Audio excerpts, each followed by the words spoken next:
అండగా నిలిచేవాడు. మనసులో తలచిన వెంటనే గుండెల నిండా ధైర్యాన్ని నింపగలిగే మహాయుధుడు. అభయహస్తంతో ఎల్లవేళలా మనల్ని కాపాడి ఆ పవనపుత్రుడి ఇప్పుడు మనసారా స్తుతించుకుంటూ శ్రీ పంచముఖ ఆంజనేయ స్వామిగా అవతారమెత్తిన కథని దృశ్య రూపంలో తిలకిద్దాం రండి.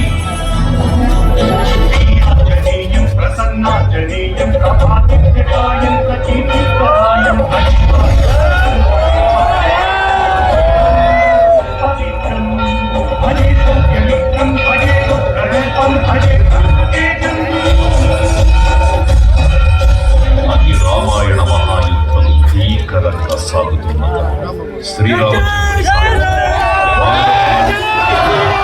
లక్ష్మణ స్వామి తనతో పోరాటం చేస్తున్న రావణుడి కుమారుడు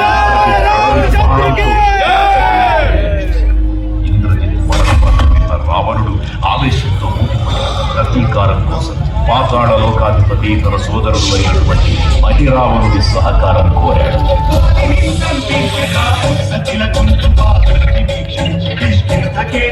శ్రీరామ కార్యార్థమై లంకకేతించి